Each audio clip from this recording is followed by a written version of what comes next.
बिजुली मारिले करिवे कौन केमिति रहिबे सुरक्षित देखंतु कौन करिवे कौन नहीं। बंधुगण वर्तमान समय रे पश्चिम झड़ प्रभाव रे सारा राज्य रे वज्रपात हेउची आउ अनेक जनजीवन क्षयक्षति हेउची। आज आमे आपनकु कहिबु वज्रपात रे हेउतिबा कारण ओ एही समय रे कौन करिबा उचित। वज्रपातर मुख्य कारण गुड़िक हेउची समुद्र रु स्थल भाग को जलीय बाष्प प्रभाव होइथाए। एंटी साइक्लोन द्वारा दक्षिण पूर्व दक्षिण दिगरु पवन बहिथाए। वायुमंडलर आर्द्रता अधिक रहिले एभली होइथाए। भूपृष्ठ और वायुमंडलर तल स्तर तातिबा कारणरु उपरकु उठे जहा द्वारा वज्रपात होइथाए। आउ एक कारण हेउची जलीय बाष्प उपरकु उठिबा पाई एक माध्यम हेउची टॉप लाइन। बंगोपसागर रु उपकूलवर्ती जिला को आर्द्रता थिबा सामुद्रिक पवन बहे जहा द्वारा वज्रपात होइथाए। वज्रपात समय रे बा बिजुली मारिले भूल रे भी घरु बाहरकु बाहरंतु नाही, घर भितरे रुहंतु।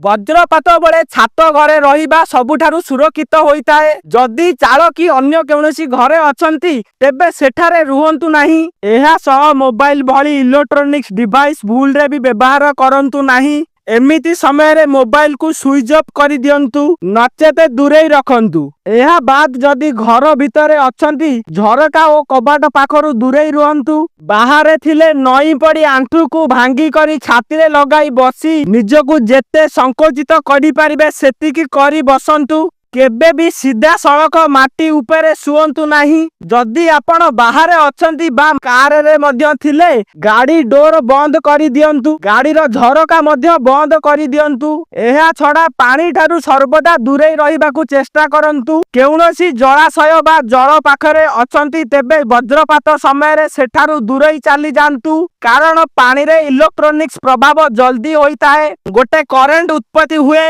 आउ आपनक जीवन चली जिबार संभावना थाए। तेणु एही समय रे सावार लगाई गाधांतु नाही। मेटाल तथा धातु सामग्री को स्पर्श करंतु नाही। वज्रपात समय रे तार बाड़ साइकेल ठारू दूरे रुहंतु। टीवी भली इलेक्ट्रोनिक सामग्री को विद्युत बोर्ड रु डिस्कनेक्ट करि नियंतु। जेबे वज्रपात हेउची जदि कौनसी इलेक्ट्रोनिक सामग्री व्यवहार करूचंती तेबे एहा ठारू दूरे रुहंतु।